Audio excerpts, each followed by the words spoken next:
Ito ang latest weather update.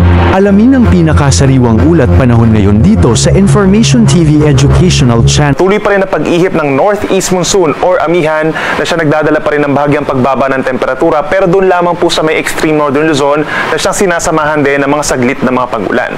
Habang dito sa natitirang bahagi ng bansa, andyan pa rin ang mainit at maalinsangan na panahon dahil pa rin yan sa easterlies o yung hangin po galing sa Pacific Ocean na siyang sinasamahan din ng mga saglit na ulan at mga thunderstorms, kagaya na lamang dito sa bahagi po ng Western Mindanao at Eastern Visayas. Bukod dun sa kumpul ng ulap na ating namamataan dito sa ating latest satellite animation, wala tayong nakikitang panibagong cloud clusters na posible maging low pressure area or bagyo hanggang sa matapos ang weekend.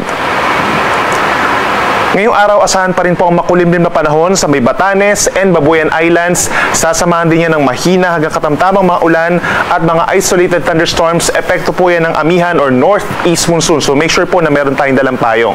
Habang sa natitirang bahagi ng Luzon, kabilang ang Metro Manila, andyan pa rin ang halos katulad ng weather conditions as yesterday.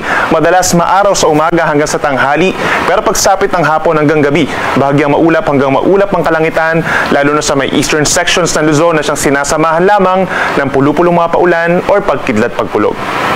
Temperature natin sa Metro Manila at mga kalapit na lugar sa Central Luzon and Calabarzon magiging mainit sa tanghali hanggang 34 degrees Celsius, habang sa Baguio naman nananatiling malamig hanggang 25 degrees Celsius. Sa ating mga kababayan sa malaking bahagi ng Palawan, Visayas, and Mindanao, andyan pa rin po ang bahagyang maulap hanggang minsan maulap na kalangitan. Umaga pa lamang may tsansa na ng ulan dito sa may bahagi po ng Zamboanga del Sur, Basilan, at dito sa malaking bahagi ng Eastern Visayas, hindi naman po yan magtatagal. At ang natitirang bahagi ng Visayas and Mindanao, andyan pa rin po ang bahagyang maulap na kalangitan. Hanggang hapon na po yan at may mga lugar na mababa lamang po ang tsansa ng ulan, kung meron man mga isolated or localized thunderstorms. Sa Palawan, asahan ng maximum temperature na 33 degrees Celsius. Sa Metro Cebu and Metro Davao hanggang 32 degrees pagsapit ng tanghali, habang pinakamainit pa rin sa may Zamboanga City hanggang 34 degrees Celsius. So make sure po na hydrated tayo at magdala ng pananggalang sa init ng araw. Sa ngayon, wala naman tayong nakataas sa gale warning or yung banta sa matataas sa mga pag-alon, pero umaabot pa rin po ng higit 3 metro ang mga pag-alon sa malaking bahagi ng Northern Luzon dahil pa rin yan sa northeast monsoon or amihan.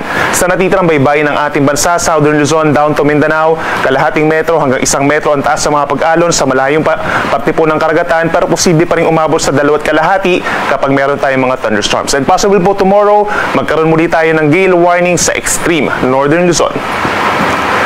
Para naman sa ating 3-day weather forecast, simula po sa Friday hanggang sa weekend, asahan po ang maulap na kalangitan in more areas of Northern Luzon dahil yan sa shear line. Ito yung linya kung saan nagtatagpo po ang malamig na hanging amihan at ang mainit na easterlies. As a result, nagkakaroon po ng kaulapan at minsan malalakas po ng mga pag-ulan at mga thunderstorms, kabilang ng Batanes, Cagayan, Isabela, Apayao, at yung mga nearby areas pa dito sa may Northern Luzon. So make sure po na meron tayong dalang payong. Habang dito sa malaking bahagi ng Palawan, Eastern Visayas, and Mindanao, meron tayong minsan malalakas na ulan, hindi naman siya tuloy-tuloy. Epekto po yan ng ITCZ or Intertropical Convergence Zone. Ito yung banggaan ng hangin from the northern and southern hemispheres. Ito na yung isang precursor po ng ITCZ. Itong nakikita natin sa may silangan po ng Mindanao. So mag-ingat din sa banta ng baha at landslides. Habang sa natitirang bahagi ng bansa, meron pa rin tayong bahagyang maulap at madalas mainit na tanghali na sinasamahan ng pulo-pulong ulan or pagkidlat pagkulog lamang.